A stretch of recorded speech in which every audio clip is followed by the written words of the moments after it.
First of all, for those of you who asked where he's born, it is Los Angeles. Yes? Yep. And he was born I was going to say 68. I was giving you 34. 34, right. He went to Pomona College in the LA area, thank you. And it was there that he became excited about theater. Correct me wherever I'm wrong here. Yeah? Well, I wanted to run away from life and be an actor since I was really small. Okay. So I'm wrong already, right at the outset. Yes, all right. As you well know, I'm sure Richard probably still is called the king of miniseries of television, doing some of the finest work in those lengthy kinds of efforts that are not quite as seen as often as much anymore, actually, on television. And he was the man that everybody went to for the leading roles in such things as Shōgun and the Thorn. Let me see if I got the rest of my list here. Centennial, The Bourne Identity, Wallenberg, most recently Too Rich, The Secret Life of Doris Duke. Yeah? Yeah. And this one he starred opposite Lauren Bacall, and I'm gathering from his lack of joy of my She was noting great. this that you weren't excited I about thought she that. was great. Well, it started out a really interesting script, but then the network lawyers got a hold of it, and a lot of the people who were involved in this true story were still around, and they didn't want to be sued here, and they didn't want to be sued there, so we couldn't do this, and we couldn't do that. And then it turned out the party scenes were too expensive, and blah, blah, blah. And I took the part because the butler, Bernard the butler, was a really interesting guy. He was Irish. He was kind of paunchy. He had a ponytail. He wore a big diamond earring, and he was quite a character. And I got a call just before we started to rehearse from the network saying, "No Irish accent." I'd been working on it very hard. No ponytail, no paunch, no earring, no this, no that. He said, "We bought Richard Chamberlain, we want to see Richard Chamberlain." Well, I had never, ever encountered this before in my life. I had never encountered such bulldozing authoritarianism from anybody. And I called my lawyer and I said, "Can they do this?" And he said, "Yeah, unfortunately they can." Because unless you have in your contract how you're going to play the band, and you're going to have a paunch and a ponytail and an accent, they can say no, they can nix the whole thing. So I was so angry that I made him as incredibly unattractive as I possibly could, which is called cutting off your nose to spite your face. Yeah. Anyway, that's that story. By the way, as most of you know, Richard has done a very large number of films as well, that is films, theatrical films for motion pictures, and has done an enormous amount of work on the stage, particularly most recently, you correct me if I'm wrong, My Fair Lady, yeah, in a tour. Yeah, the most recent work actually was with the Berkshire's Theater Festival, a couple of new plays in the last 3 years. Terrific. The wonderful organization. This is in Massachusetts? Massachusetts, yeah. And let me add a few other points here that may be of interest, and some of you not know. Richard was in the Army during the Korean period. Or after the just war, after thank the Korean. God. Yeah, I would be that's dead right. if it were the war. And he made sergeant. He's very proud of this, having made sergeant in that brief period In 2 that he was years, in. yeah. Yeah. Very Not rare. an easy task in the post-war Army. And then he got out of it as quickly as he possibly could. Yeah.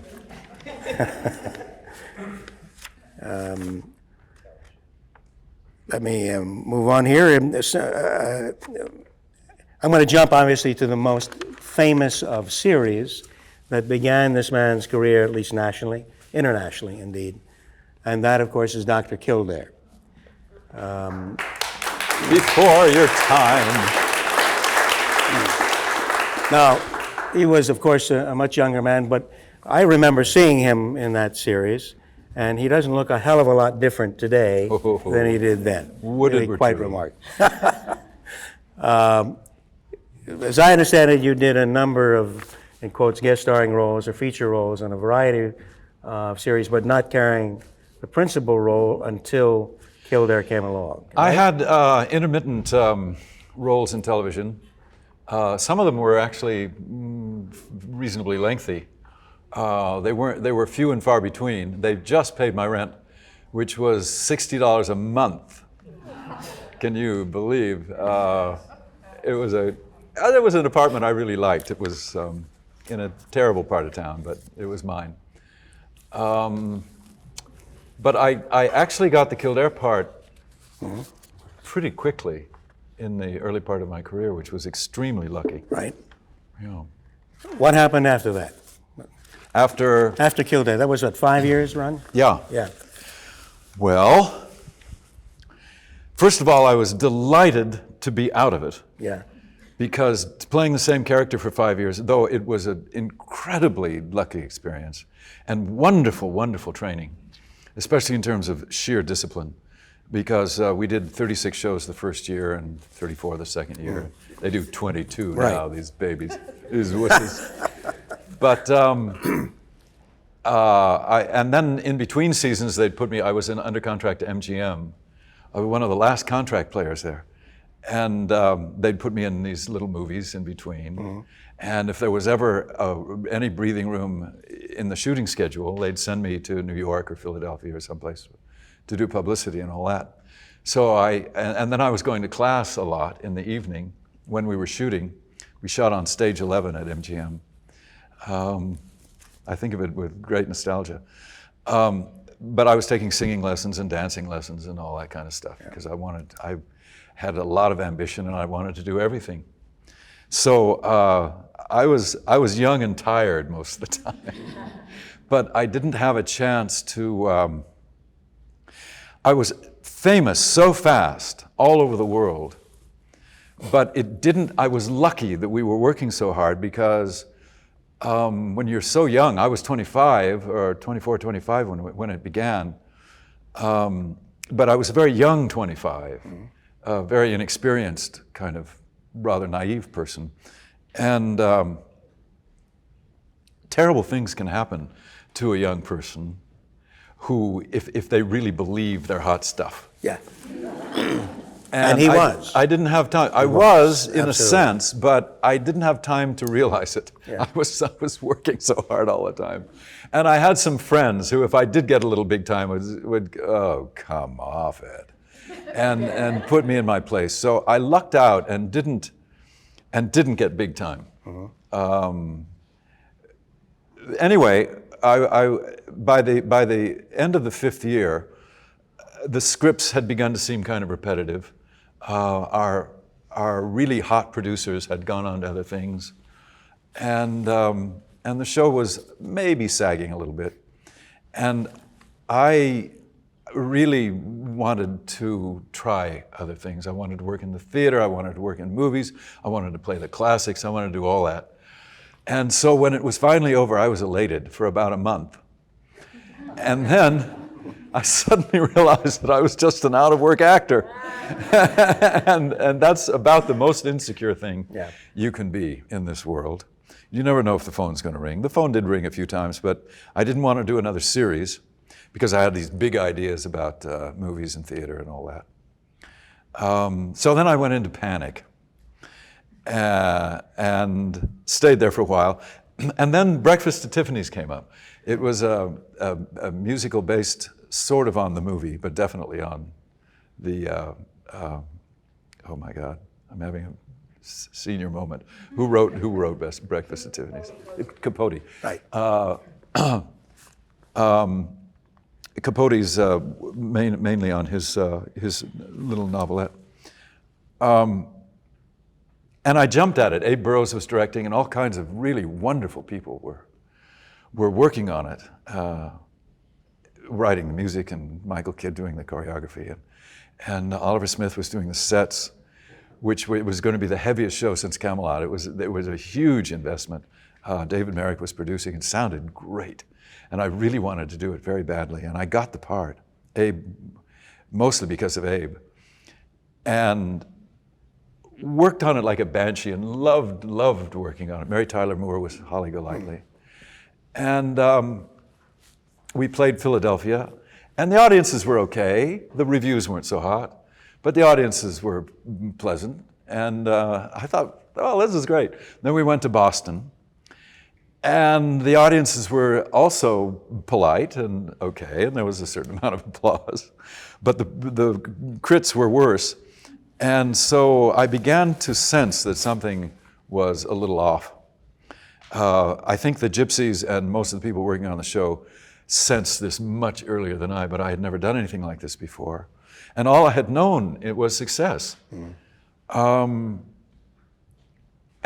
suddenly Abe was, one of the problems was that Abe Burrows, who was directing, also was writing it, and he had only written the first act when we went into rehearsal. So he was working nights trying to write the second act and getting more and more tired.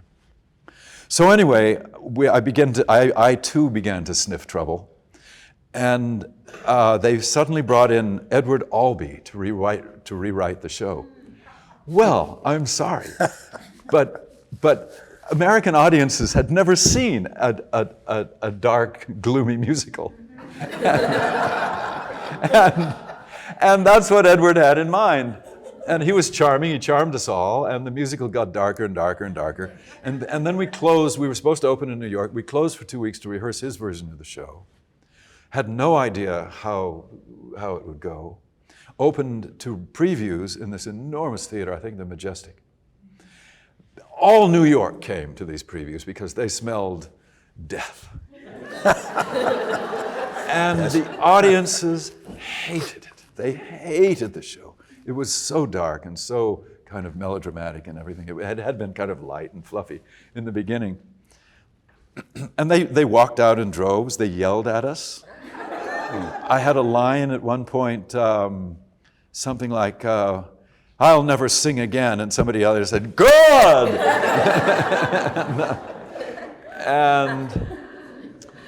But Mary used to go off between scenes and weep because we'd never encountered this kind of hostility before, and I hadn't.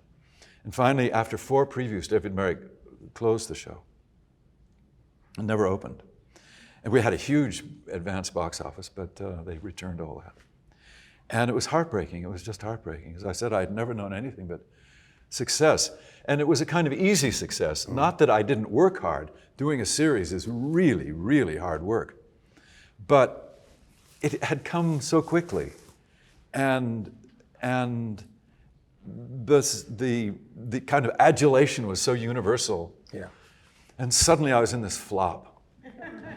And it really was heartbreaking because I loved the show. It was my first kind of Broadway show. And I remember Mary threw a sort of goodbye party. Am I going on? No, please do. Absolutely. Goodbye party at Sardi's. And we all drank and drank and said goodbye and drank and drank. And I got very sort of drunk and decided I wanted to go, after the party was over, it was about 2 a.m, I wanted to go and see the marquee. I'm going to cry when I say this. I wanted to see my name up there one more time.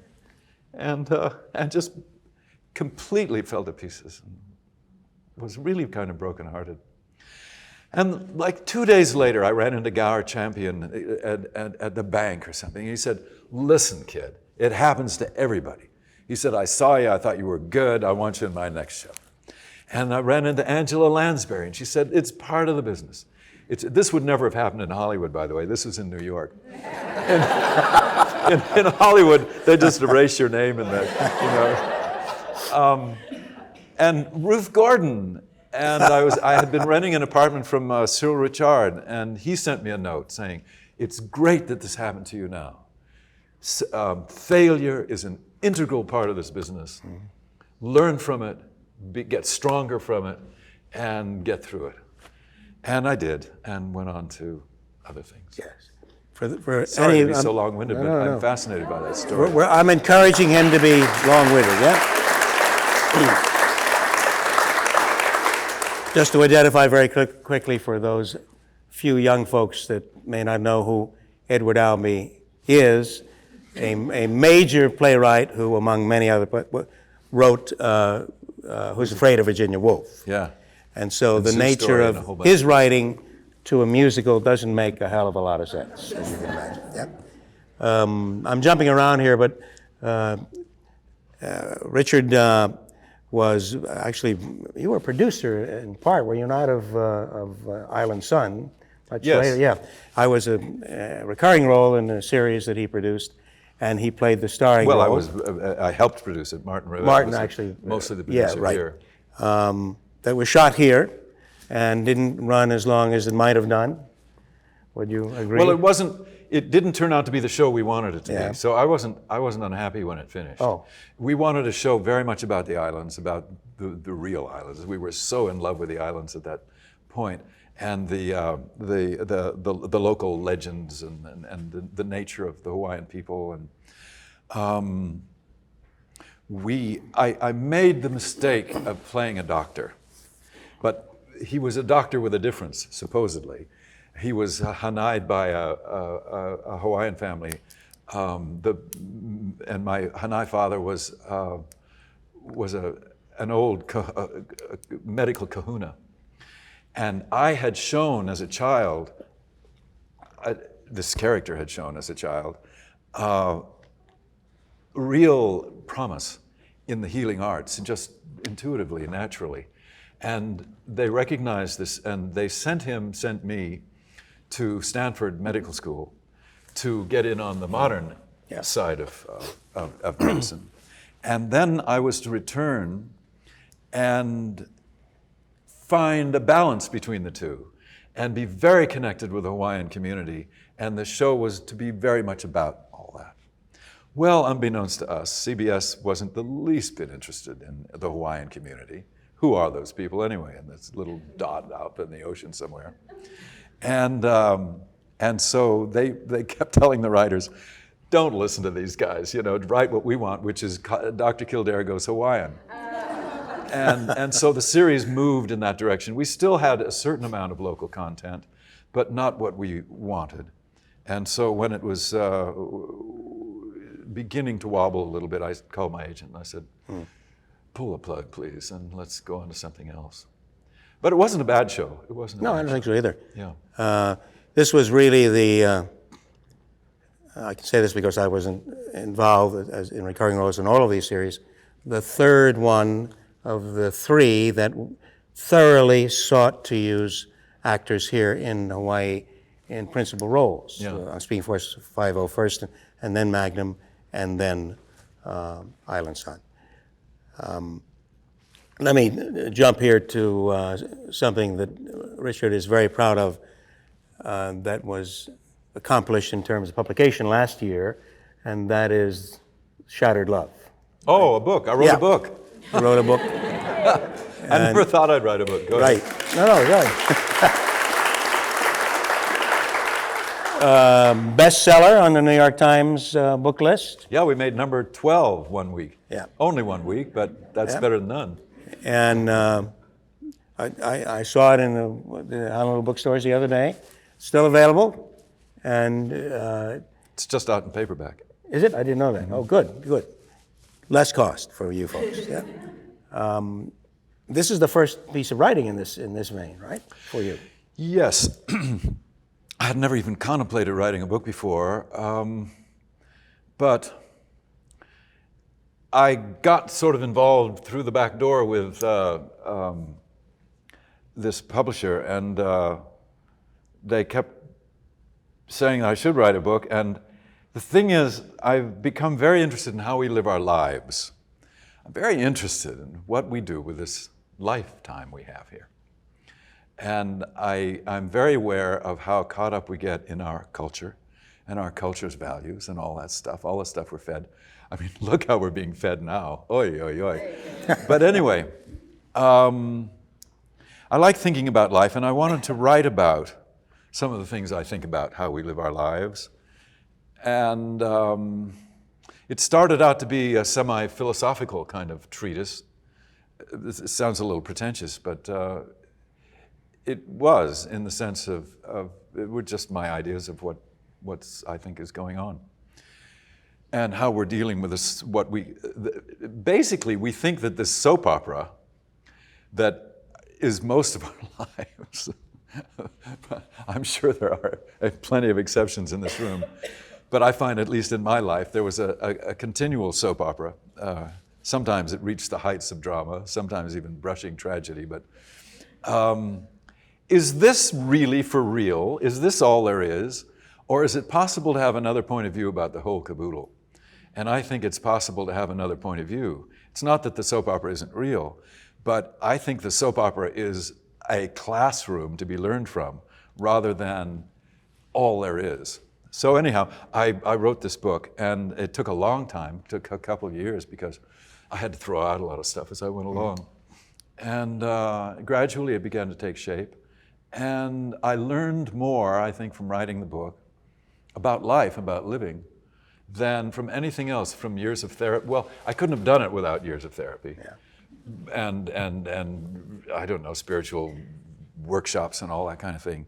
But I learned more in those 2 years from actually having to sit down and think something through clearly enough to put it on paper so that somebody else might understand it and actually find it interesting,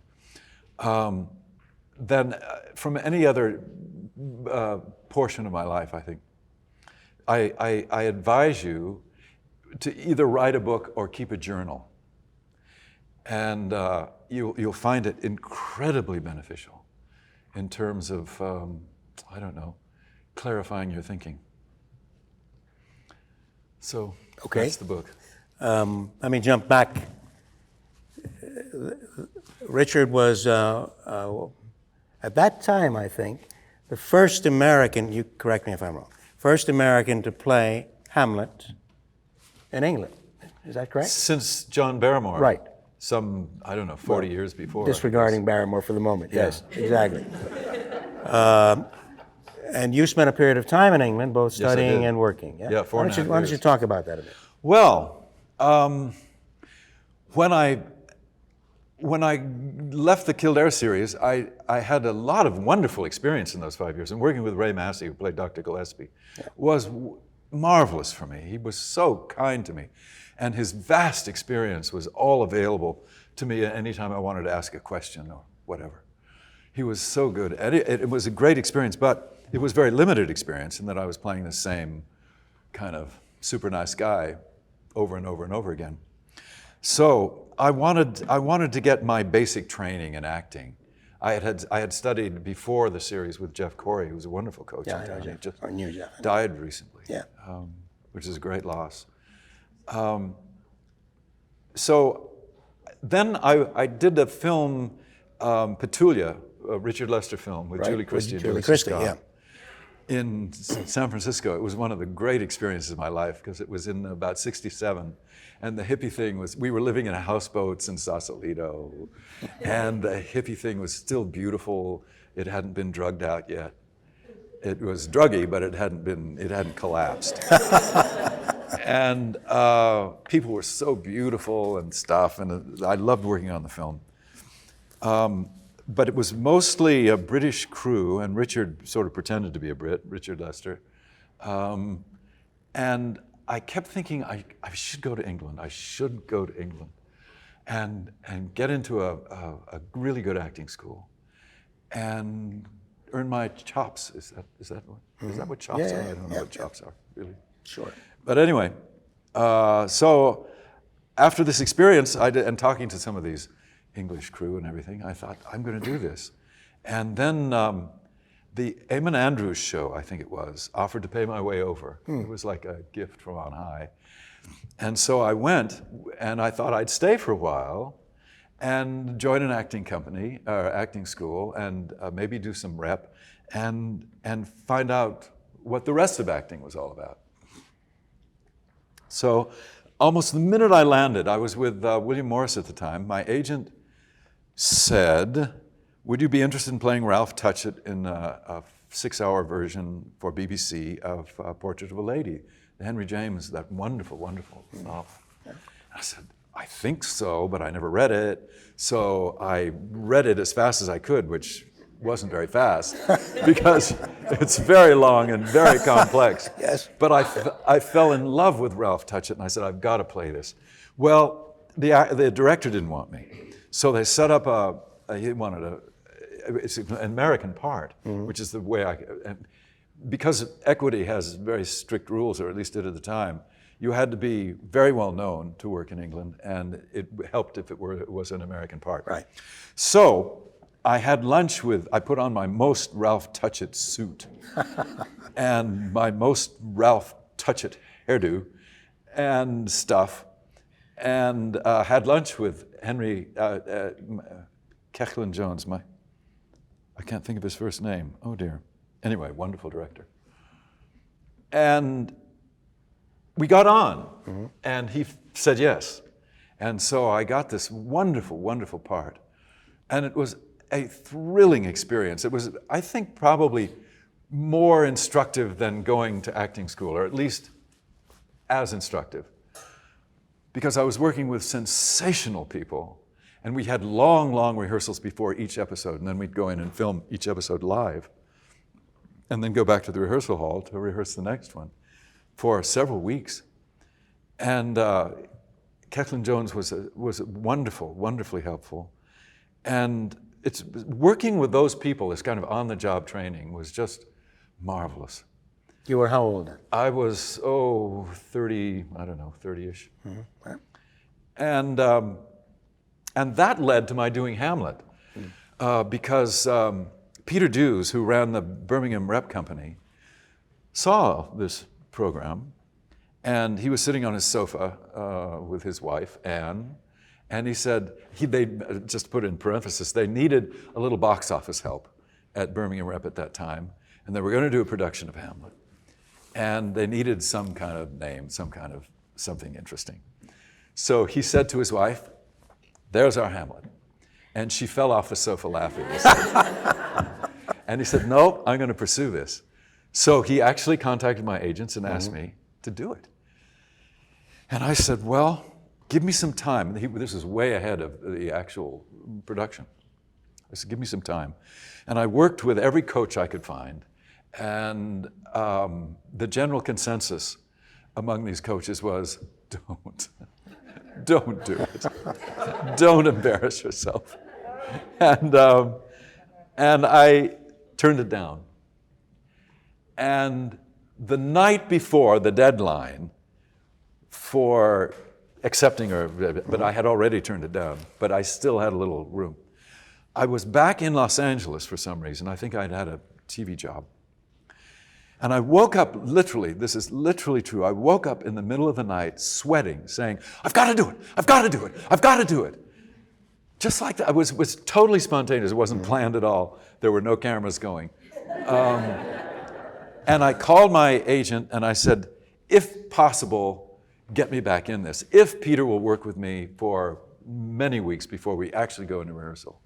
And he was directing Hadrian VII in New York at the time. So first I went to England and worked with him. No, I first went to New York and worked with him between his sessions of directing. And then we went back and I lived in his house and we worked there in a neighbor's garage for several weeks. And things began to move. And then we got into rehearsal. We had 6 weeks rehearsal. And I was playing my cards very, very close to my chest. I was pretty scared. It was a mighty big part. And it was kind of my slightly passive-aggressive method at that time to keep everything kind of in until I was secure enough to sort of show what I'd been thinking about and feeling. And it got closer and closer to production time. And Peter finally called. Gemma Jones was playing Ophelia, and she was so wonderful. So wonderful. I'm sure the best Ophelia maybe ever. So he called me into his office one evening after a less than successful rehearsal and said, Richard, I just don't know what to do. He said, it's not happening. I can't replace you. I don't know. I just don't know what to do. And I said, I think when we get into run-throughs, it'll start to happen. Can't promise it, but I think that's what's going to happen. And we got into run-throughs, and it started to happen. And we succeeded. I thought we were safe in Birmingham because it's a long way from London, from the press. Yeah. And I found out maybe a day or two before opening night that all of London press was coming up, looking for Murder Blood. Who is this American pretty boy interloper coming to play Hamlet at the legendary Birmingham Rep Theatre? Give us a break. The tension in the theater was so enormous on opening night that you could touch it. It was concrete. I was so scared. And the curtain went up, and I had a kind of, am I just going on and on? I'm just checking their appearance, because I'm going to talk to them later for coming in late. Go ahead.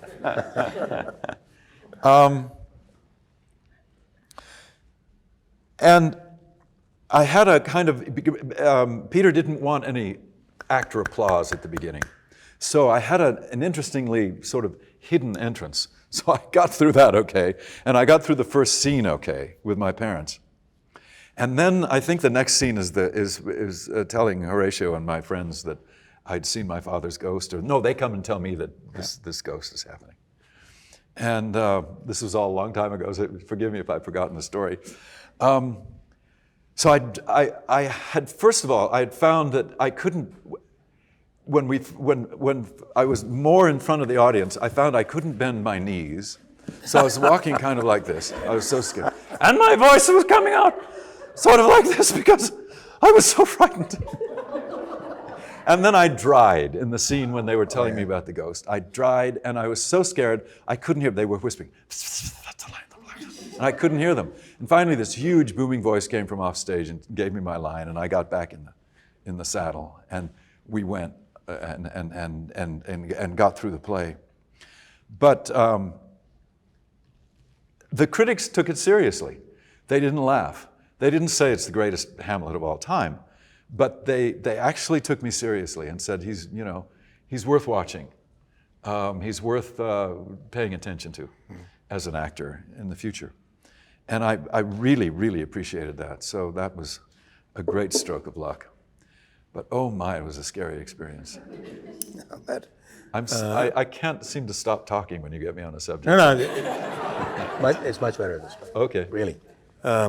What was the, if you remember, the reaction of other members of the cast for that, in terms of that evening? I mean, obviously you were scared. They knew you were scared, yes. Right?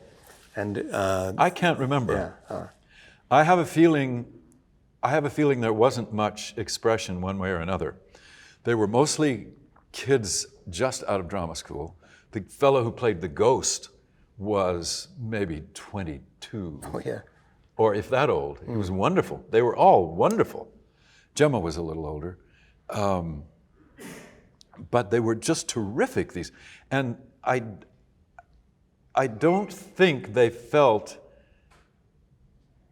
at ease coming up and saying, God, you were better than we thought you were going to be, or something like that. But I actually can't remember. Yeah. How long was the run? About 6 weeks. And so it obviously, I'm assuming, once past that first fright. Yes, then I yeah? began to work into it more fully. What happened after that show? Show, listen to me. Hamlet, show, yeah? I was living in England for 4.5 years, had wonderful friends there, loved it. I thought I'd probably never leave in the beginning because everybody seemed so grown up to me. You know, we Americans are kind of in an adolescent period, I think, with many exceptions, most of the people here in this room, I'm sure. But as a culture, we're relative to old Europe, as Rumsfeld liked to say, as if there was something wrong with that. Relative to the American culture, the European cultures especially, the British culture, which I was in contact with, seems so kind of grown up and at ease. They seemed at ease with themselves. There's an interesting difference between British men and American men, for instance. Now, this is one of those awful generalizations to which there are millions of exceptions. But American men often get stuck in macho. You know, I don't hug. You know, what's on the game and all this stuff. And the difference between heterosexual American men and homosexual American men, at least at that time, was quite striking. In England, nobody, at least in the set, I'm not talking about sort of lorry drivers now, but there isn't a lot of putting on a show about your sexuality at all. That's just there. Because it's just there. You know, there's no big deal. And I thought that was wonderful. I'm not going to go on and on about the English people, but I had a marvelous, marvelous time there. I did The Lady's Not for Burning at Chichester. I did several movies, and I would go back and forth a little bit and do some American television.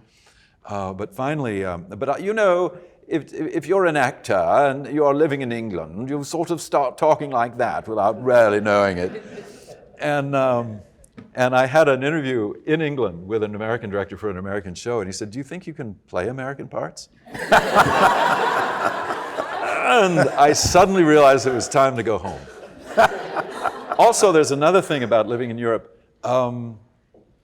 At least my experience in England was that I felt like an extremely welcome member of a club, extremely welcome, warmly welcome member of a club to which I would never quite belong. And I belonged here. And so I'm very happy to be back here. What was the first miniseries that you finally cast? I had just established a home in New York and got the phone call about doing Centennial. And miniseries were, Portrait of a Lady was in a sense a miniseries. Yeah, right, but 6 hours. still in Britain, but not here. It wasn't known as that. Yeah. And I very much wanted to do it. My partner at the time was not happy about my suddenly leaving home for months. But I did it anyway, because I was totally career-oriented as a younger person. Up till not too long ago, as a matter of fact. I've only just discovered life apart from work, and it's great. But the Centennial came up, and that's one of my favorite parts I've ever done. McKeag, a Scots trapper. I loved him. I loved him because he was a totally capable man who had not sacrificed his sensitivity to his male capabilities. I loved the combination, especially for a guy on the American frontier at that time. And he was just such a neat guy, and I got to play him from youth and falling in love with clay basket, and that was in Indian. He didn't fall in love with the clay basket. That was the name of this Indian woman, played by Barbara Carrera, believe it or not. Beautiful. And I was extremely sad when it was all over. I missed him. And Cyrano de Bergerac I missed after the run at the Amundsen in Los Angeles. I missed him. Two such wonderful, extraordinary people to be. Right. To have the chance to be. Yeah. You know what I mean? I do indeed. Yeah. Of all of these, well, at least the works that most of us know, particularly in terms of these large events on television, in addition to that character, what else would you consider the utter joy that you did amongst those series? Among the miniseries? Yeah, then we'll get to films. Well, I loved working on Shōgun because it was such a fabulous story, and the characters were all so extraordinarily interesting. And being in Japan for 6.5 months was fabulous. It was unbelievably hard work, partly because I was in every scene with endless dialogue. And an awful lot of my dialogue was exposition. I had to sort of tell Toranaga, the big almost Shōgun, and the audience what was going on all the time. I was like a narrator in a way. And that's the hardest kind of acting to do, because you have to make it feel as if it's coming out of real emotional contact, real relationship with the other actors, when secretly you know that it's just holding up billboards for the audience. So it was very, very hard work, but I loved being in Japan, and I loved playing the part, and I loved being a part of such a wonderful show. And because we had no idea, there was so much Japanese spoken in it, without subtitles. We had no idea whether it would succeed in America, but it did, hugely. And Americans were all going around saying, "Oh, wakarimasu, wakarimasu ka, you know, arigatou gozaimashita," and sushi and Japanese food took off like a rocket. I was in a really super sushi restaurant here in town about a year ago, and the guy behind the counter, the sushi Nazi, he tells you what you can and cannot have, and what you can and cannot dip into your wasabi. This is a reference to Seinfeld, by the way. You remember? Yeah. The soup Nazi? The soup Nazi. Stopped everything. He said, "I want everybody to know that Mr. Chamberlain put Japanese food on the map." Well, of course, it wasn't me. It was James Clavell and the whole story. But it was hugely successful. I can't remember how I got off on Shōgun. Don't worry. Oh, have another drink. No, there were several people, several folks spoke to me earlier about Thorn birds as being something that they absolutely loved. Talk about that, sir. Well, that was a hard one. That was another part, like Shōgun, like Blackthorn, that I pursued madly, because I felt I've got to play this part. I've just got to play this character. And I had to stand in line like Shōgun. I mean, Shōgun was going to be a film with Robert Redford and blah, blah, blah. And I just stood in line and stood in line and stood in line and finally got it. And funnily enough, The Thornbirds was also going to be filmed. I think Peter Weir was going to direct it with, again, Robert Redford. And they discovered again that they couldn't compress such a huge story into 2 hours. So it reverted to television, and there again I stood in line because James Clavell wanted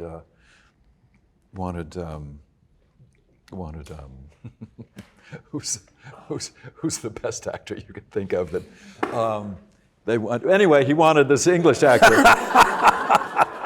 And so that English actor who played James Bond? Connery. Sean Connery, yes. Yeah. And so Connery thank God, got a film and couldn't do it. And so the network had wanted me, and I finally got that part. So similar things happened with the Thornbirds. I found Father Ralph much more difficult to play than I had anticipated. There were certain scenes that were easy, like when he first meets Meggie, which is, I think, this lovely scene. She's just a little girl, and some part of him falls in love with her. This little girl. And I loved playing that scene, and I think it worked. But there were other scenes that I think I didn't do well enough. But mostly it turned out pretty well. It was, I think, all in all, a wonderful show, wonderful cast. Again, a wonderful story. It's soap opera, but really first-rate soap opera. And Rachel Ward was divine to work with, and she was falling in love with Brian Brown, who played her ne'er-do-well husband in it, but was a very attractive guy, and she was falling in love with him during the show. So that our scenes, she had this love glow, and I thought it was all about me. And so we got on great, and the love scenes were really fun to play. The whole experience with her was wonderful. She's a very, very serious actress. And it was fairly new to it, and she had a coach named Sandra Seacat who helped her and was on the set a lot. And I remember Sandra saying to me, she said, you know, you don't have to plan out everything before you do the scene. I was a very preconceived actor. I just didn't trust myself enough to sort of let it happen. Yeah. Well, that happens sometimes, but often I did what I had thought up the night before. And it wasn't until I did a movie in Bulgaria, a terrible movie called Bird of Prey. And we had a wonderful Venezuelan director named Temi Lopez. And we were rehearsing the first scene. I was playing Jennifer Tilly's father, had a mustache. And I was doing my preconceived stuff in the rehearsal. And Temi took me aside and he said, Richard, he said, you are so handsome. You are so charming. Why don't you stop acting and just do it? And you know how somebody will say something to you at just the right time? Yes. And I thought, what an interesting idea. You know, this is what all my acting teachers and everybody had been talking about for decades. And I sort of hadn't gotten it. I said, I think I'll try that. So I tried it. I tried really listening to Jennifer or whoever I was acting with and answering them, you know, as the character, obviously. And it worked, and it was so much fun. And it was so much easier. So I had a rather late, I'm an incredibly late bloomer. And that was kind of a late blooming experience. But I've been able to do that to some extent ever since. Yeah. Let's jump to Africa, where you did King Solomon's Mines. It's a remake of, right? Yes. Yes, and then Quartermain Stories. And Quartermain, yes, that was the sequel. And what else? I forgot. That was it in Africa, I think. Have I done other things in Africa? You read the thing. Well, I thought there was a sneaky one there that I missed, but those are the two that he shot. Yeah? I actually thought the King Solomon's Mines segment was kind of funny and kind of good. It was a sort of tongue-in-cheek. Talk about it. Sharon Stone was pre-publicity Right. In it and pre-experience. It's amazing, actually, what she did with herself. She's incredibly ambitious, and she really pulled herself together rather quickly after that experience. She wasn't awful in it, she just wasn't not quite there. And has done some very good work since. But being in Africa for 8.5 months doing those two shows was amazing. And then they wanted to do the sequel right away because we were all there. And so we did this sequel, which cost, I think, about $48. It was called The Lost Temple of Gold. This Lost Temple of Gold looked like the seediest, the most rundown kind of Mexican motel. It was just, I mean, it was really funny working on that part. And it's kind of interesting to watch. I think kids like it. You see it on television every now and then. But I loved being in Africa. I really fell in love with Africa, as poisonous as it is. It's, I mean, everything seems to be poisonous or it'll eat you in Africa. I remember we had a set by a river, and it was so beautiful, and I wanted to experience it, this gorgeous nature, on a day off when you weren't in the unreality of the film set. So I drove out there on the day off, and it was in a kind of huge game park by this river. And I got out of my car, and I was sitting on one of the benches in the set. And I suddenly realized that an alligator, a crocodile, could whiz out of the water and eat me. A lion could come by and eat me. Black mambas could come by and bite you. I mean, I got back in my car so fast and got out of there, because you just don't wander around Africa, you know, in your shorts. But that was a great experience. And some of the African people we were working with were just so sweet, so sweet. After that, I have very little chronological idea of what life's all about. Yes. So I don't know what happened after that. I came back and worked on something. I'm going to borrow a question from James Lipton. Yep. This is the Actor Studio series, I'm sure many of you have seen. What do you want most of all from a director? Oh, well. We're talking about film now as opposed to Yes, stage. yes. Well, stage too. I used to depend, when I first started out, very heavily on the director to give me ideas and almost tell me how to. Peter Dews gave me a great deal of my performance as Hamlet at Birmingham. Then we did another version for Hallmark, 2-hour condensation, which was also interesting. Different period, different director, and it wasn't bad. But since those early days, I would much rather come in with ideas and think things through on my own first. But I like a director who has an eye for truth, who can say, you're not really listening. You're not really. It's not really connected. It's not really coming from your deepest place. And I like it said that way. I don't like it couched in diplomatic terms. I like a director who will say, you're boring in this, if that happens to be the truth, rather than, well, try. Just tell me what's wrong. But I love working with Martin Ribet for that reason. He's a wonderful director, and he's got this incredible nose for truth. Just amazing. A director who knows where the focus is and how to get the focus in the right place.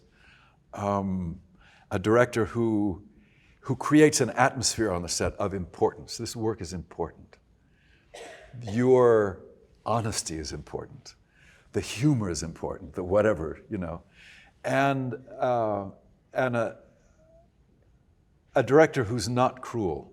I've worked with maybe 3 or 4 really cruel directors. I noticed actually in my first days in television, before I got Kildare, I ran into at least 2 very cruel directors who had to have somebody to beat up on. It could be the script girl, it could be an extra. It's very seldom the star, because, bullies, you know about bullies.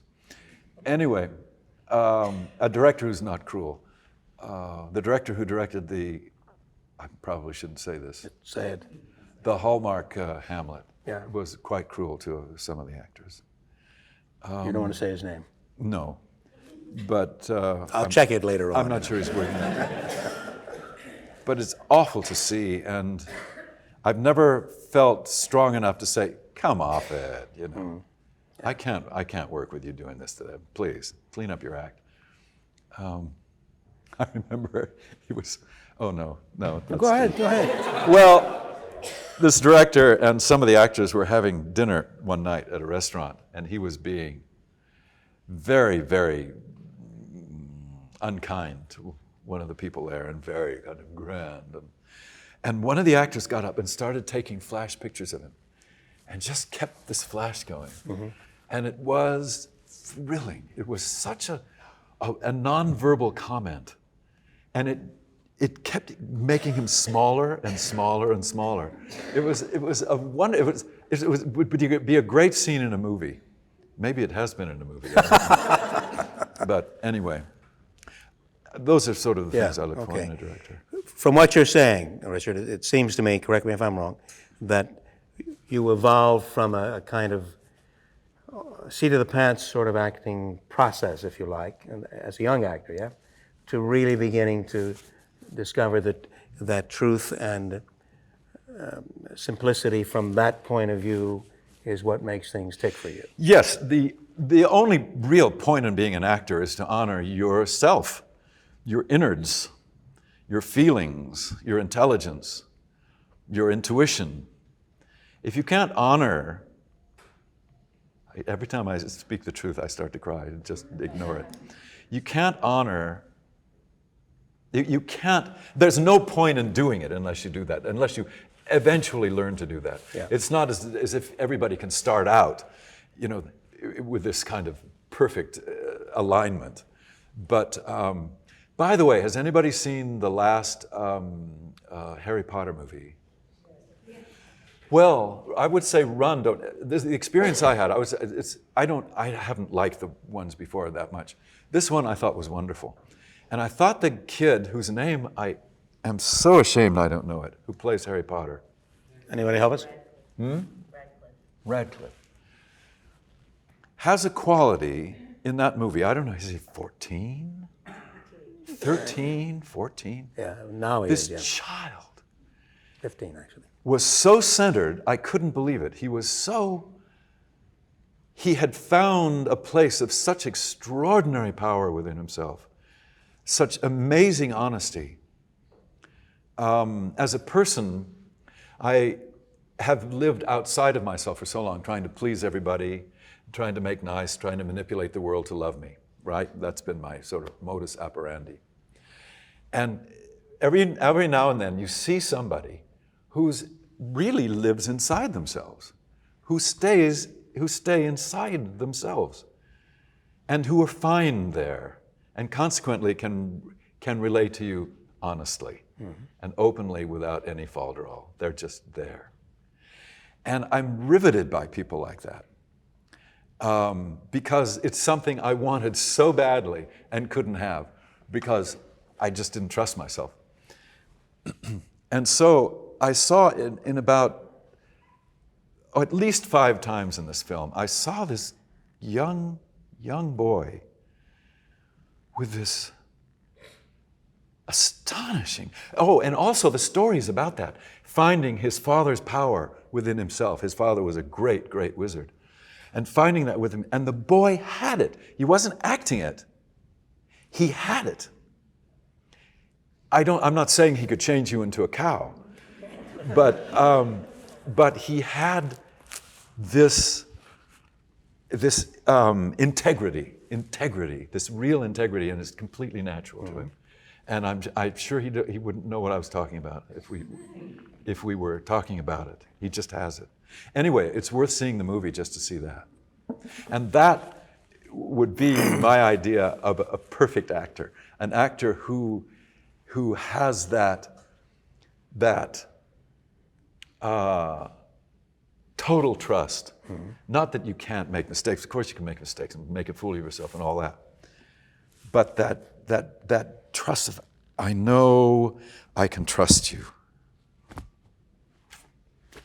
Okay. How did you feel, apropos these very comments, when you were doing My Fair Lady, most recently? Because you've done it a couple of times. Well, yes, we did it Yeah. first we did it on tour for 8 months, then played Broadway. Right, yeah. And then that was over. That took about a year. And then I did an entirely different production in Europe, maybe a year and a half or 2 years after, okay. with a different director, which was actually better.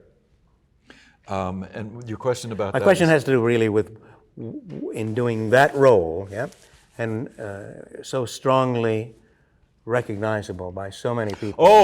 How did you feel in terms Rex of, Harrison, of my dealing God. with that? And did you find this kind of center that you were just speaking of? I knew Rex Harrison was going to be a problem because he was so brilliant. He was so definitive in the part. It's like trying to play Lady Bracknell, if you've ever seen Edith Evans do the part in the movie. There's just no other way to do it. There isn't another way. I mean, that's the sense you have. So we got into rehearsal, and the director unfortunately fell in love with, at least it seemed to fall in love with the leading lady, and consequently, all energy was going in that direction. And I wasn't getting any help, except for an occasional line reading. And I felt more and more lost, and I thought I was doing a kind of Rex Harrison imitation, and I didn't want to do that. I wanted to find my own, but I didn't know how to find it. And I got more and more frightened as rehearsals went on, and more scared. And I actually was semi-suicidal. I mean, I was living in a high, a big high apartment building, and I kept looking out and thinking, would that be easier? I don't think I was really about to do it, but I went into rehearsal one day, and it was almost like the opening night of Hamlet. I was so catatonic with fear and frustration, and I said, I said, Howard, I don't know. I can almost not speak. I'm so terrified. Oh. Well, nothing. So I persevered and finally began to find my own Henry Higgins. I don't know how. It just finally, I'd worked very hard on it, and I'd studied it every night when I went home and blah, blah, blah. And finally, he began to appear. I was incredibly grateful. And it turned out to be a lot of fun to do. Really a lot of fun. It's a very Who was your part. Eliza? Melissa Errico was the real one, I mean the supposed one, but she ran into terrible vocal trouble and had to take months off to cure something that was wrong. It was a beautiful voice, but something went wrong. So Meg Tolan took over the understudy, and she was terrific. And she played Maria when I did Sound of Music. I was about to ask, yeah. And she was terrific in that too. And we ended up being good friends. She's since had 2 children, so I think she's off the market, as they say. Of all of the things you've done, and I obviously haven't listed everything by any stretch, what for you was the most joyous? I think a New York Public Theater production of a Tom Babe play called Fathers and Sons, in which I played Wild Bill Hickok, and Dixie Carter played Calamity Jane. And I tell you, we had some kind of amazing chemistry. I don't know how it happened. Well, I loved her to begin with. She's a most enchanting woman and very southern and absolutely seductive and knows how to twist men around her little finger.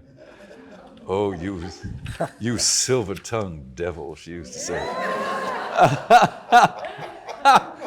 We got on so great, and Tom wrote this wonderful play with language you can't believe. I can't remember any of it at the moment. This is a long time ago. But the language was so, it was like another version of Shakespeare in that it was so wonderful to say these lines. And the situations where I was Wild Bill at the end of his life, kind of drinking too much and playing poker in the casino, some bar. And Calamity Jane comes in and she's got a hankering for me and I don't know quite what to do with that. And suddenly my son, this little pimply-faced, scrawny guy, my illegitimate son comes in and wants to kill me. He wants to get famous and kill Wild Bill Hickok. Yeah.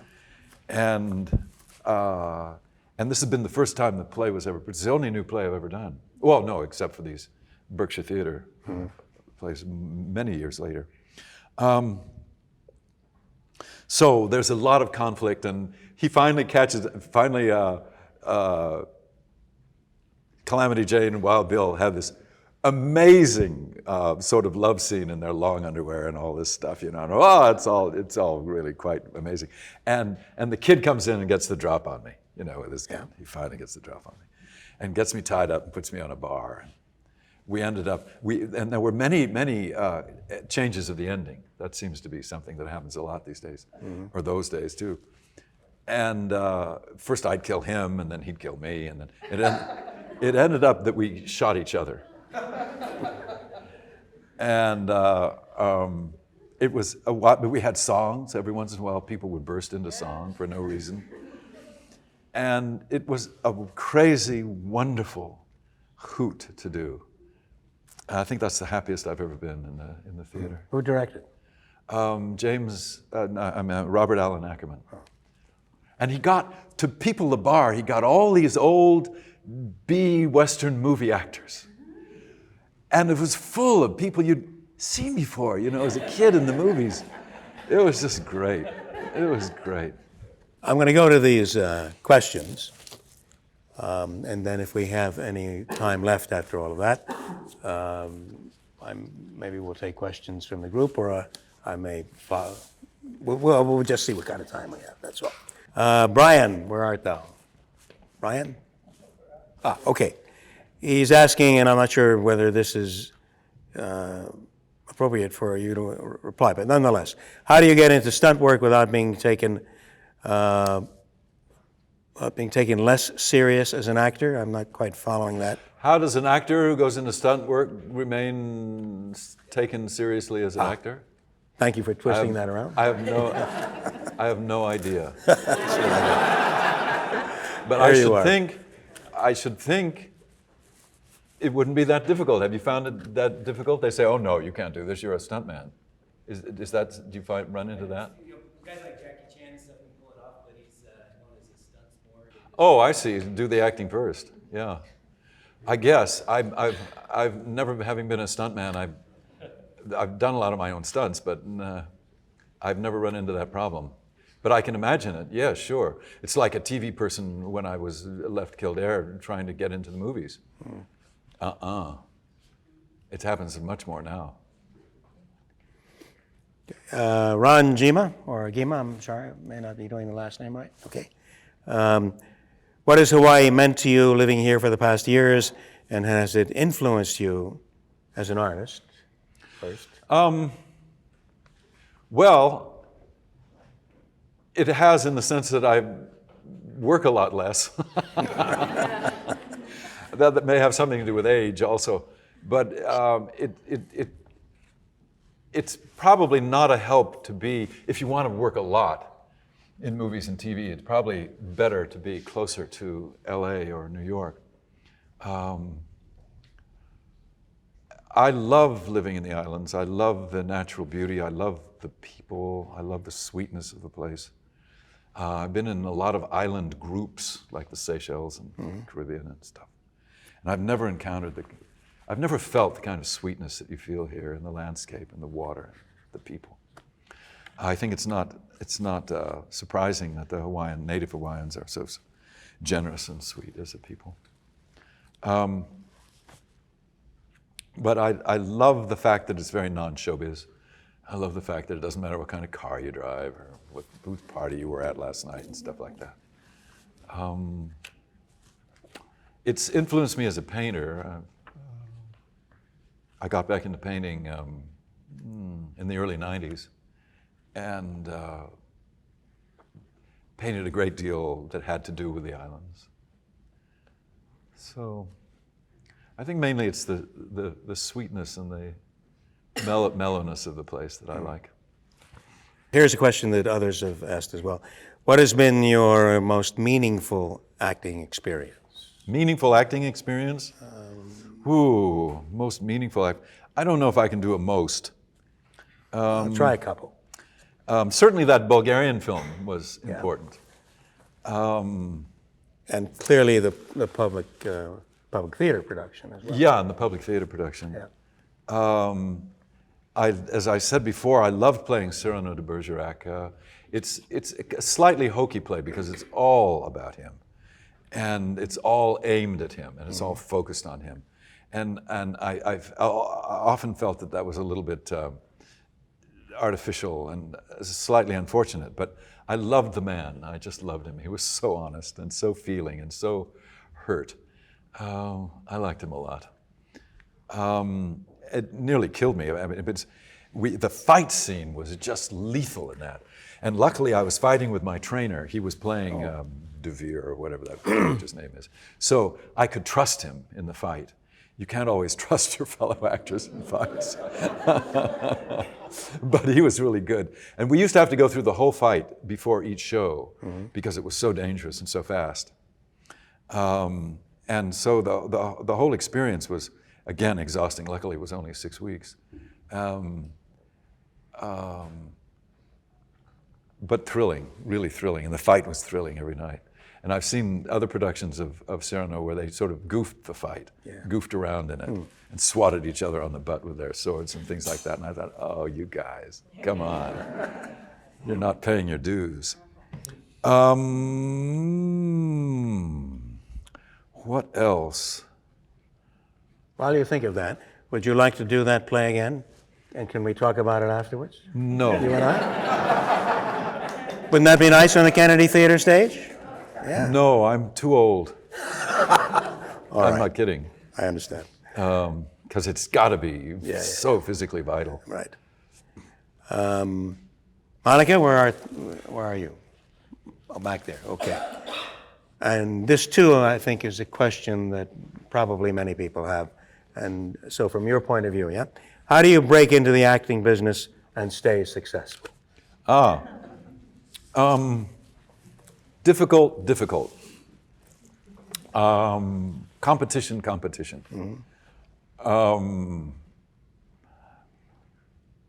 Rejection.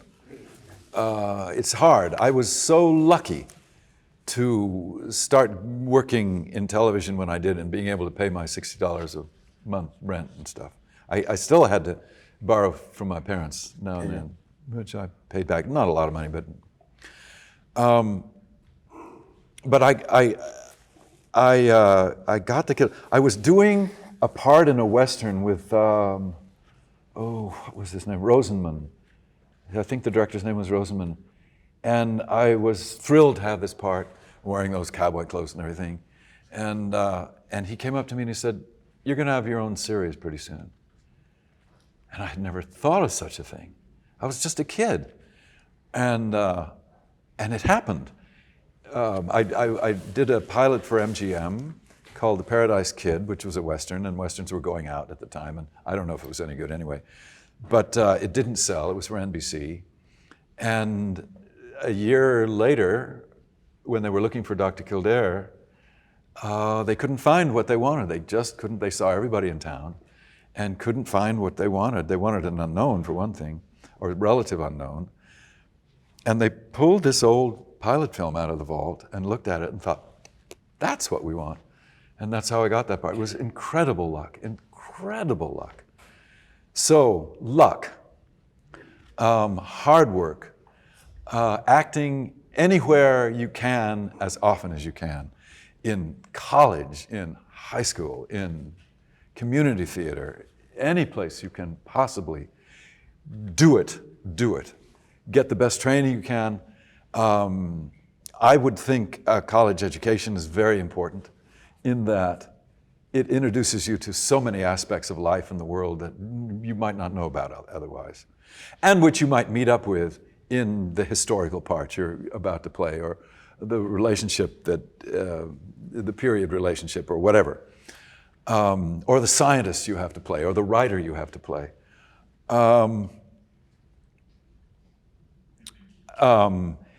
Get a good agent if you can find one. That's the biggest trick. Because you can't get an agent until you've done some work, and you can't do the work until you get the agent and all that. Staying successful is just work as hard and as honestly as you can, is the only way I know. I suppose go to the parties, be around the people who are doing it. It helps, I think, to be visible. It helps. I was never very good at that. But it helps if you live in LA, for instance, to be a part of the social scene, if you can find an in somehow. I don't mean to sell yourself, but just to be around and to be charming and to be interesting. It helps. People go, oh, look at that. That's an interesting face. I wonder if that would work. And they wouldn't have done that if they hadn't seen you. But doing the very, very best work you possibly can whenever you get the chance. That's all I know. All absolutely good information. Let me just take a moment here, if I may, Richard. We've talked about this to the Screen Actors Guild members, both in terms of newsletters and at meetings endlessly, about the need to really work at your craft in whatever way you can possibly do so, and particularly here in Hawaii. I mean, we're fortunate right now because we all know these series bopping in here, but it doesn't happen very often. And so the more you can work at whatever you possibly can do as an actor is the thing to do, and this man is saying the same thing. Yes. Yeah, if I may Yes. put your words thusly, yeah. What was the most difficult role to prepare for and why? Asks Angela, who is over here. Hamlet, because he's so elusive and so complicated, and because there's so much baggage attached to doing Hamlet. I mean, people, have all these preconceived ideas about it, and it's the greatest part ever written and all that stuff. And also such fabulous actors have done it and done it so well. It's like Rex Harrison in My Fair Lady. It's just impossible to imagine it in Hamlet not being Olivier or not being Gielgud or whatever. And it's a difficult role to prepare because you have to make so many choices, because he's such an ambiguous guy. And that's the exciting part too, because then you get to, in a sense, create the character. And I suppose the good news is that the words are so good that even if you're not that red hot, you come off pretty well. Shakespeare is very easy to learn, relatively speaking, because it's so right. Once you get the knack of the jargon, the ancient ways of speaking, it's so right. Every word is so right. Every phrase, all the rhythms are so right that it makes it much easier to learn than bad material or so-so material or boring material. And you'll have to learn, the actors that are here, you'll have to learn a fair amount of that. I remember having conversations with my producers during Kildare and saying, but it doesn't say anything, this paragraph. It seems to say something, but it doesn't. And that's a kind of extraordinary thing about TV writing, that they often get by with seeming to say something. And then the actor's job is to pretend that you're saying something and be very serious about it. And so the audience gets misled into thinking that you have said something. That's something, by the way, to watch out for in television. There are certainly exceptions, and I think the miniseries were, at their height, were exceptional in this area because people really cared. But there's an almost unspoken, often in television, not always, but often, an unspoken group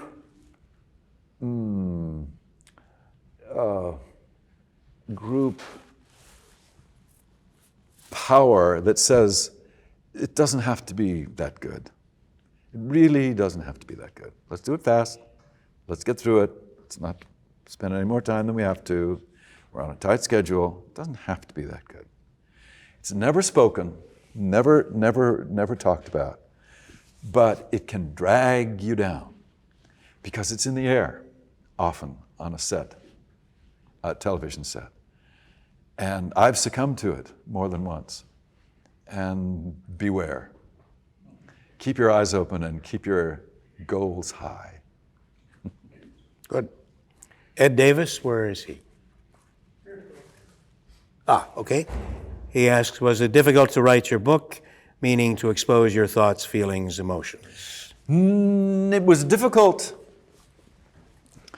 to figure out how to do it. It was difficult. I was smart enough, I think, to start with essays instead of saying, oh, I'm going to write a book. I'd say, well, I'm going to write an essay about this. I'm going to write an essay about that. And they were mostly semi-philosophical essays about, for instance, self-image. What do we do with the self-image that we load ourselves with? You know, all the things you think about yourself, all the things that you hang on to, all the things you want to own about yourself. Is there anybody here who doesn't have a self-image?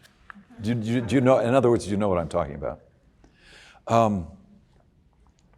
So I would write about that or something like that.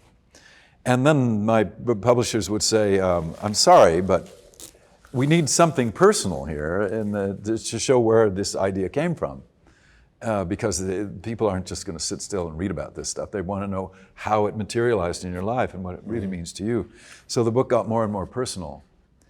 And I think because I've had a lot of therapy and group therapy and stuff like that, and have worked in some spiritual workshops and where you are quite honest about things, and partly because I'm no longer in the market as a leading man, you know, a romantic leading man. Surprise, surprise, 70 years old. It wasn't difficult to be as honest as I could be. I didn't know whether I would talk about being gay in the beginnings of the book, because I thought this is going to take all the attention in any kind of interviews I do, any kind of, you know, you go on book tours and stuff. It'll be all about that. And it won't be about love and forgiveness and the stuff that I thought was important in the book. But then I realized more and more that I had to, if I was going to write an honest book, talk about my life. And it was in the process of writing about it that I suddenly realized, like this gift from who knows where, that all the stuff I had believed about the badness of being gay, that I had tortured myself with all my life, was bullshit. Was absolutely bullshit. It simply didn't exist. Being gay or being heterosexual is the non-event of all time. It says nothing. You say you're straight. What does that tell me? Almost nothing about you. You could be smart, you could be dumb. You could be good, you could be bad. You could be loving, you could be hateful. It doesn't tell me anything about you, hardly, except the general category of people you sleep with. So, this wasn't an intellectual discovery.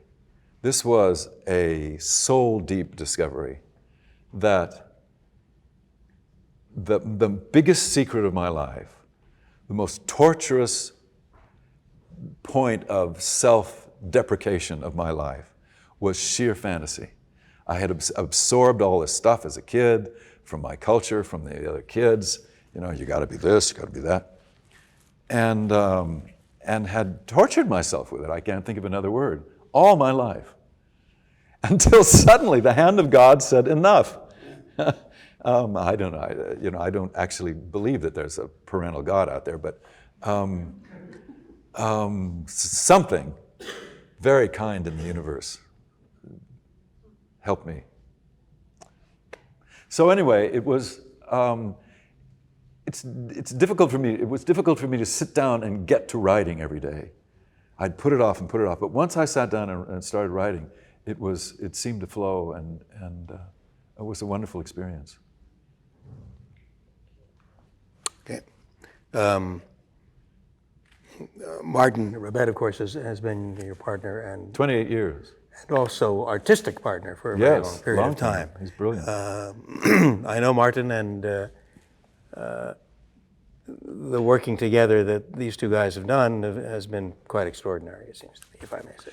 Yeah. We worked together well. We didn't in the beginning. I directed him in a play once, and we got into terrible turf wars, power struggles with each other. It was early in our relationship. And no relationship is easy. But we got really tough. Really, really tough. But that's in the past now. We work wonderfully well together now. And he directs me, and that's just fine. Any role that you would have loved to play, was up for it and didn't get it? I'm sure there are. Oh golly, that's the kind of question my mind kind of goes blank on. What would I have loved to have played?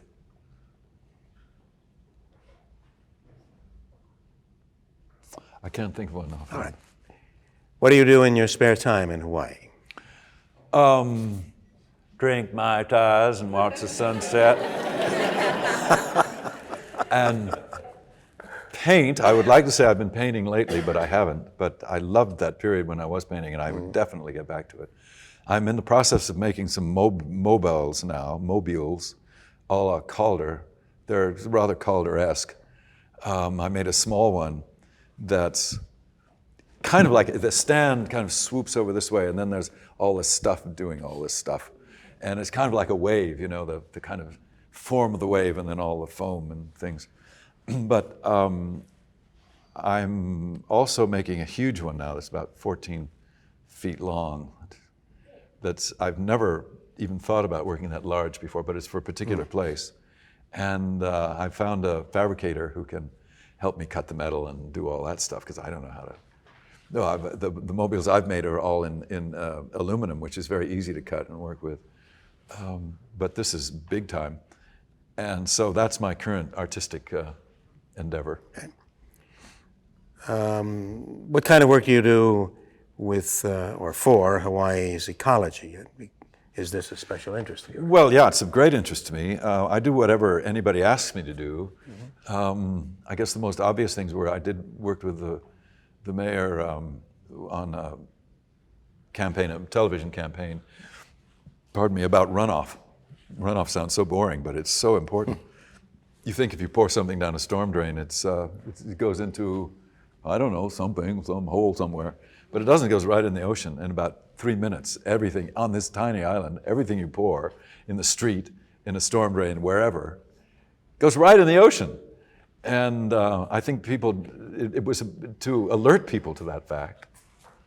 And we went around stenciling storm drains and things, saying, "Kapu, keep out." I don't know what it said. But there were little pictures of turtles and stuff. What else have I done? For the islands in particular, yeah. I've worked with Sierra Club here on some campaigns and some fundraisers, and done some television spots for them, things like that. Yeah. Any tips on auditioning, the auditioning process? Now, God knows it's been quite a while since you had to do that, but what do you think? When I had to audition when I was a young actor and do readings for television shows and things, I was still in a very passive-aggressive mode. I was still very angry with my father, and I would see these people as father figures judging me, and my passive-aggressiveness would want to, I don't know, self-destruct in front of them so they would be disappointed. I don't know what the psychological stuff was. I think the important thing is to know that these people who are sitting behind the desk or behind the whatever want so badly for you to be good. They want to find a wonderful actor to play this part. That's what they want. They're not there to put you. There are cruel ones, of course. There are dismissive directors. There are dismissive casting people. But that happens. But mostly they want you to be good. They want to be excited by you. They want you to feel fine and do your best work for them. So to go in realizing that they're your friends, that's part of friendship, isn't it? Wanting somebody to do well. They want you to do well. And go in there with that realization, even though they're sitting there. Right. They want you to do well, and so do well. In other words, don't let your fear get the best of you. Good. Please speak a little bit about the film The Last Wave, not one that I know about. Do you want to talk about that? I loved doing The Last Wave. It was one of Peter Weir's first films. Okay. He had done Picnic at Hanging Rock, and I hadn't seen it. I hadn't even heard of it, but I was living in New York, and my agent said, Peter Weir would like you to do this movie called The Last Wave. And I said, well, let me read the script. And I read the script, and it was like little notations. It wasn't a real script. It was very partial. And so I said, well, I don't know. I can't tell from the script. Show me something he's done. And they showed me Picnic at Hanging Rock, which I adored. It was so brilliant. It was such a brilliant movie. And he loved these young girls. It was about a girls' school in an episode in Hawaii, in Australia. And it was really, what it was really about is the primordial power of the Australian landscape. And he loved these girls so much. it was very special what he did with the scenes in the school. Anyway, I loved the film. I thought, well, of course I'll do this. One's dream is to put in films is to put yourself in the hands of a good director. And then, so I flew off to Australia to do this. And there's Peter Weir, this little angelic choir boy he looked like. Little pink cheeks, that kind of English complexion. He was nice looking, friendly, little choir boy. Not little, but he looked so young. And nothing about him, his presence would have given away the fact that he had this extraordinary attachment to the land, this extraordinary attachment to the Aboriginal life in Australia. And he used to carry around, in scenes where, either leading up to a scene or during rehearsal or in a scene that didn't have dialogue, he'd carry around a huge boombox with Pink Floyd playing really kind of scary music. And he was a little overly meticulous in directing me in the beginning. Mm-hmm. And I didn't know quite what was wrong, but he kept telling me everything I was to do. And I finally, I got sort of withdrawn, and he said, "What's the problem?" And I finally had the courage to say, I don't like to be directed that meticulously. And so he pulled back, and everything was fine. He was wonderful to work with. That was just the first week. It was wonderful to work with, and I thought it was a fascinating, fascinating film about what we're doing to the planet and the planet's ultimate revenge, which may be cooking up right now for us. Who knows? When did you shoot that? Early 70s, I think. Oh, I see. Okay. I think. Yeah. Now, Jack Rogers, where are you? Oh, no, it was around 77, I think. Okay. Jack Rogers. Why don't you stand up, because your question is one. No, you'll enjoy this. Yep. Okay. I understand you are serving in Korea, which you've already spoken of. Maybe we were in the same village. He served there yes. at the same time. I was in Camp Hovey, which is about 40 miles from Seoul. I forget the number and stuff of my infantry outfit, which is too bad. I was a company clerk, and I should know those things. That always sounds so kind of wussy, but it wasn't. It was a really hard job. When were you there? Oh, I was there I was drafted in December 56, I think. And so I was there in 57, 58, 57, 58. That was after I was there. So I was Oh, you were there during the war? in Tayshaw, Oh. South. So, yeah, during the war, but I was there when the war was over. Oh, yeah, same here, thank God. Thank you very Well, good. Gene DeFrancis, somewhere in the back there, asks, how do you select a part, or at least how did you select a part when things were really popping, and what are things that you look for in a role that excites you? The guy has to interest me, and I prefer somebody who has a journey to make, who has someplace to go and something to learn, who changes, who grows, who doesn't grow. Even I suppose, even if he falls apart, at least it's someplace to go. I'm most comfortable in an active part. I'm not too good at sort of sitting around without stuff to do. I like to have things to do. I like it if the show has something to say, and I don't mean pedantically, I just mean if it feels like it's about something, like human nature. And I love scenes of conflict.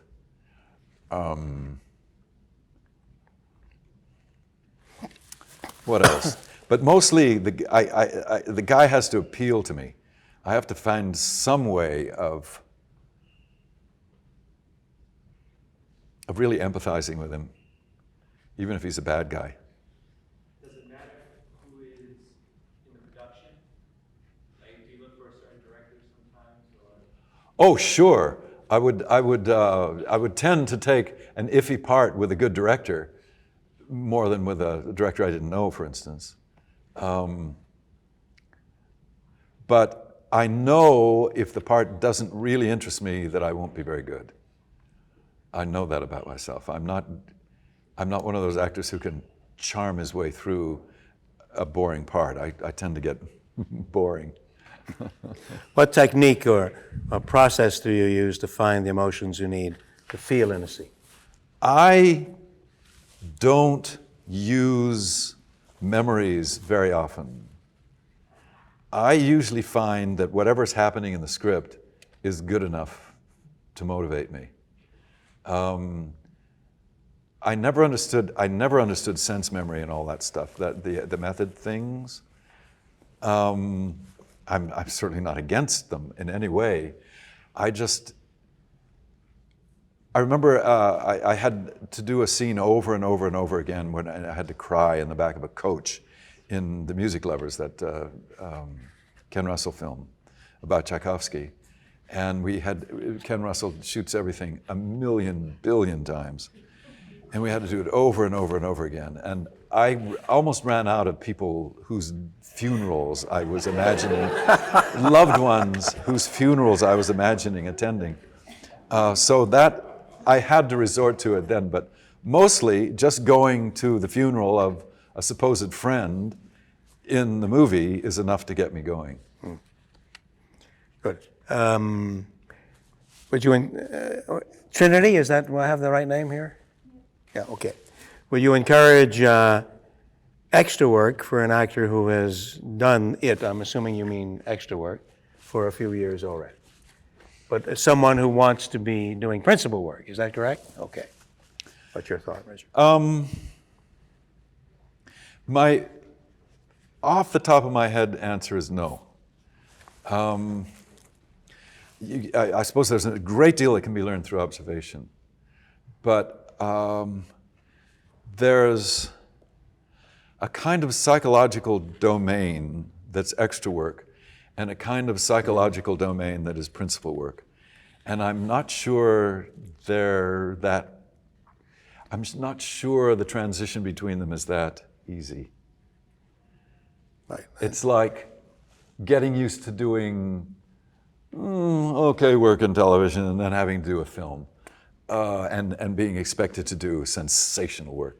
It's a difficult transition. If not a career in acting, asks Michael, what would you have done as a second choice? Well, I was an art major in college because I was still too shy to think I could do to really be I wanted to be an actor. Mm-hmm. But I wasn't sure I could ever get by my inhibitions. And but I was in a lot of plays in college, and I think I spent more time in the drama department than the art department. But it wasn't until my senior year that I finally had a kind of breakthrough role as Blunchley in Arms and the Man, and got the laughs and got the applause and all that stuff. And I thought, wow, I can do it, and threw art right out the window and became an actor. Started to become an actor. But I think I'd probably be a painter or a sculptor of some kind. Right. How did you prepare for your role as Father Ralph in... Ooh, that was interesting. Yeah. That was very interesting. We had a technical advisor on the film, a young Jesuit named Terry Sweeney. And Jesuits, as you know, are by nature brilliant. And he looked like a surfer. He was very good looking. He was Father Ralph, actually. He was very good looking, very attractive to women, and very, I felt, spiritually vibrant. He arranged for me to go to a novitiate downtown LA, an old mansion. It had been a mansion, this old house where young Jesuits were formed and taught and instructed. And I got to stay there, and I got to stay overnight and go to their classes and go to their masses in the attic and see what these kids were doing. And I'm not a Catholic, and I have, if you wanted to talk about it, a number of bones to pick with the Catholic theology, etc. But I was immensely moved by these young people. And when I went to this Mass in the attic, I probably won't get through this one without crying either. I was standing among all these young people, and the responses, are there any Catholics here, or people who go to church, and all the responses and things? Well, in church, they're kind of blah, blah, blah, blah, blah. But with these novices, the responses were, whoa, whoa, this extraordinary energy of real conviction, but the priest who was running this Mass said in the beginning that we welcome a newcomer here because then we know that Christ will really be present. Not that the newcomer is Christ, but that Christ will be there more so even to welcome this. Well, I started to weep, and I wasn't sobbing or anything, but the tears were running down my face because I was so moved by the authenticity of the spiritual experience that was happening there. It was wonderful. It was just wonderful. And Terry himself I got to go around with him and eat with him and his fellow Jesuits and talk with them and all that. So that was wonderfully helpful. He was a great guy. He's since got in, I shouldn't say trouble, but he was conducting what is it when you get information? A survey of American bishops about the subjects of celibacy, obedience, and women in the clergy. And the results he was getting from the bishops was so anti-Rome, that anti-conservative Rome, that he was told to stop. And by his superior, and you don't argue with these guys. And he said, I'm sorry, I can't stop unless you tell me why. And the superior said, because I said so. And he wouldn't. And finally he's still a priest, but he can't, if he actually got married eventually. But he can't have a what do you call it, a parish. He can't have a parish, he can't say Mass anymore. I went to his last Mass. Anyway, he since then has gotten married, and he's a wonderful guy. Looking back, do you think your life, Daniel, where are you? Okay. Do you think your life is still a mystery? And have you achieved your ultimate goal as an actor? And finally, what is it about acting that you really enjoy? Whoa. We can do that in parts. Is your life still a mystery? Yeah. I'm saying that because, I know that the reason why I'd like to be in the art of acting is because We can't hear you. I feel like I'm pursuing this acting because somehow I feel that has an intricate part to play in my ultimate life role. Yes. So I'm wondering, do you think that acting has played that part in your role? Yes. I think acting is a wonderful workshop. It's a wonderful place to experience all kinds of stuff that the local bank teller just doesn't get to experience. Because you're not allowed. Society doesn't allow us to go around, I don't know, strangling people, finding God, being in an adulterous relationship, or being in a tremendous, wonderful marriage relationship, being a dictator, playing Hitler. You get to and you really, to a certain extent, experience these things when you're playing these parts. And it's like McKeague, I got to experience a man who was so whole, we talked about this before, who was so amazingly comfortable with himself. Not that he would ever have said that, not that he would ever knew that, but I knew it. And I got to play him and be him for a while, and I'm sure I learned from that. So yes, I think it's a wonderful way not only to express yourself in wonderful productions with wonderful people, hopefully. They're not all that way, but some of them are. An interesting question is, your life still a mystery? Life is so mysterious. What were the other parts of this? No. Oh. What is it about acting that you enjoy? Well, partly that, partly what we've just been talking about. In the beginning, it was a wonderful escape from real life. I just didn't like real life at all. I didn't like myself. I didn't like life. This is an exaggeration. There was some things I was okay with about myself and some things I was okay with about life. But generally, I wanted some glamorous escape. I wanted the fun of it. It was so much fun in college plays and all that. But after that, it got more like a job. Certainly doing a series, you really know you're working hard. And then it began to be a more conscious exploration of people and what life's all about. And you also, I think you develop an interest in people. You know, as you're saying, what makes you tick? On all that.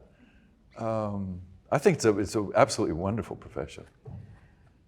Richard, was your family at all involved? Well, my mother business? had done some acting in college, and I think she was probably good. She was beautiful, and she had a wonderful speaking voice, and a kind of, not a theatrical air about her, but she had a presence. She had genuine charisma. And her mother, who lived with us a lot, had been a professional singer, and she really had a kind of classy, almost theatrical. She smoked with a cigarette holder, and she was just a classy woman. I don't know where she got it. She was born in Nebraska, and I don't know how it happened. But and my father was a farm boy from Indiana, but a very powerful and also charismatic person who was a drunk. And he quit drinking when I was about 14, I think, and well, he nearly died, and got into AA and became an incredibly popular speaker in AA, and really helped a lot of people. I still didn't think he was much different at home, but in a public way, he was very, very effective.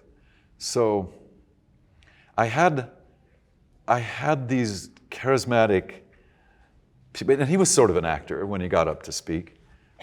People around, and I think that was influential. Do you think your relationship with your parents, would you characterize it as good, bad, mixed? What? My relationship with my father really sucked. My relationship with my mother when I was younger was very close. She wasn't a cuddly mom, but she was a really good mother, and she was interested in the arts and music. And was a wonderful singer and played the piano beautifully. So I was pretty close to her, and she was always there for us, and at home, and ironed our shirts and worried about our homework and did all the mom things. My father, I was experienced as a kind of egotistical control freak, extremely dominating, and all that, and so I was afraid of him, and I felt weak in his presence, and consequently I hated him. I've since gone through, if you want to read the book, a whole series of experiences of forgiveness, to the point where I finally realized that there was nothing to forgive. I think that's what forgiveness is, actually, is discovering that there was nothing to forgive. There was what is, what was, there is. What is. And to take a negative attitude toward what is, to resent what is a waste of time. I think. It's just it's the positive side of resentment, of all the negative stuff, is to let you know that your thinking is off. The minute you say, he should have loved me more, he should have been more accessible, he should have been this, you're in fantasy land. I'm sorry. That's not who you were dealing with. And I finally realized that my father was a rock and I stubbed my toe on it. My father was a flame, I burnt my hand in it. And am I going to spend the rest of my life hating this flame, hating this rock? Please. It's really a waste of time and energy. Had you brothers or sisters?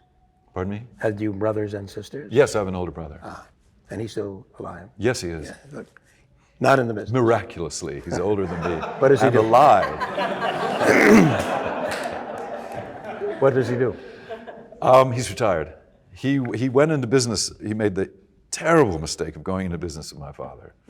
And my father just ran roughshod over him. And so he finally got off on his own and did quite well. Amongst the actors today working, what would you consider to be the best of the best? Name as many or as few as you like. Anthony Hopkins. It's an actor's name I can never remember. He was in Bonnie and Clyde with Faye Dunaway and all those people. With Warren Beatty. No, not Warren Beatty. No. Gene Hackman. I think Gene Hackman, though everybody knows he's a great actor, I think he's still underrated. I've seen him do such wonderful work, sometimes with no reason to do wonderful work. I mean, in a film. Right. I love Law. Jude Law. Jude Law. I'm sorry, I'm kind of wilting here. Jude Law, I think, is brilliant. He was so brilliant in the Ripley film, Talented Mr. Ripley. Yeah. I've never seen anybody play a spoiled brat as brilliantly as that. I mean, he just was that person. Yeah, I think he's great. Who else? There's a lot of good people around. Female. Women? Females.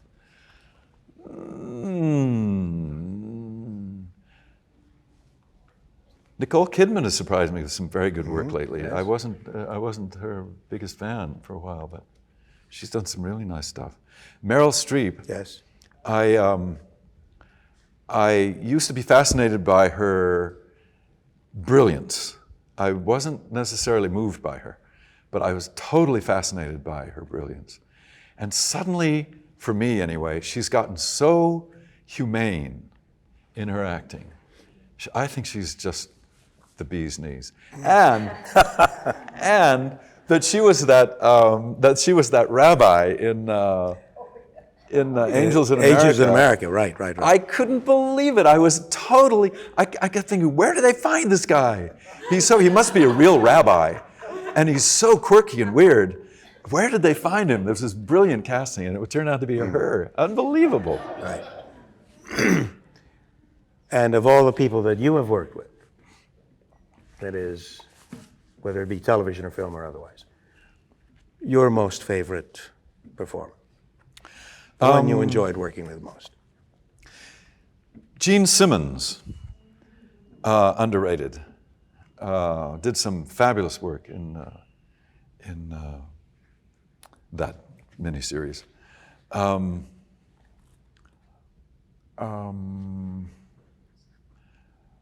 Barbara Stanwyck, of course, was just awesome, absolutely awesome to work with.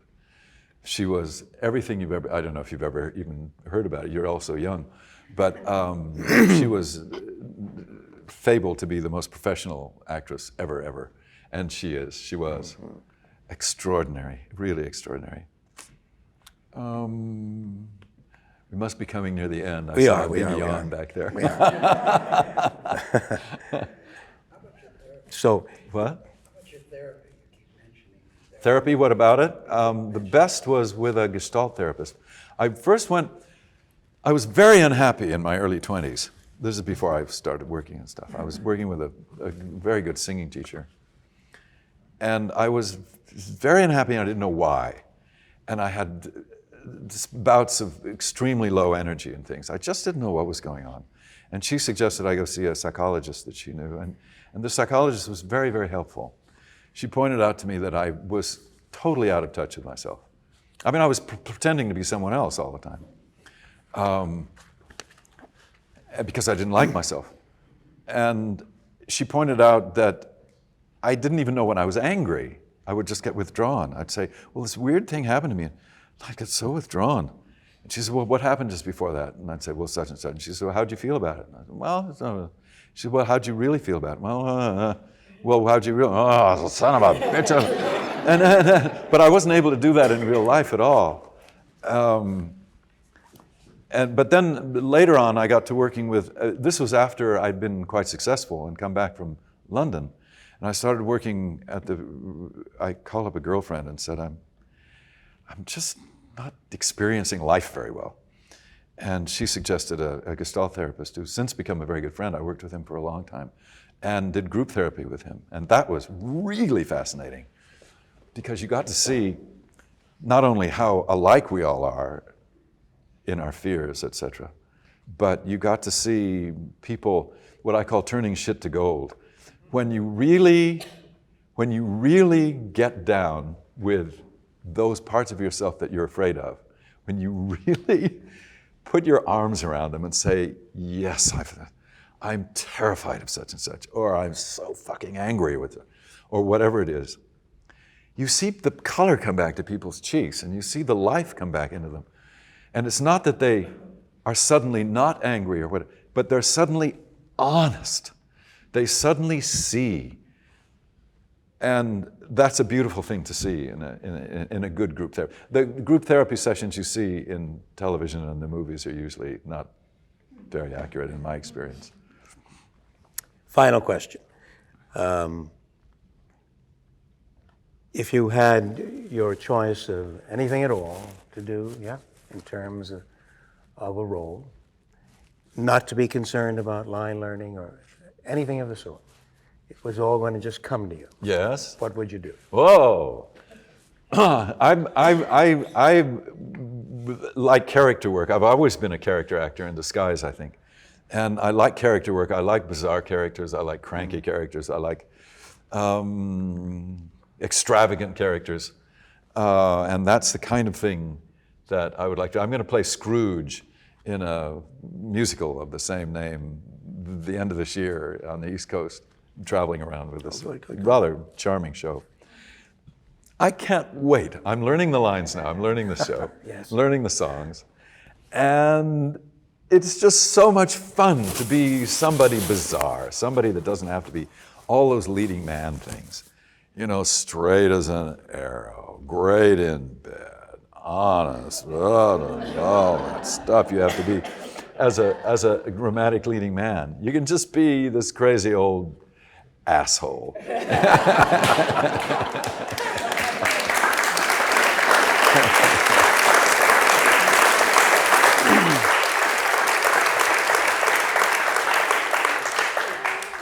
My thanks, Richard, for appearing here tonight. We're ending on asshole? Okay. No, wait, Okay. no, wait. We want you to come back Oh, okay. so we can continue this asshole discussion. Yes, all right, all right. And go beyond We'll it. work our way up. And I think he deserves a much stronger applause.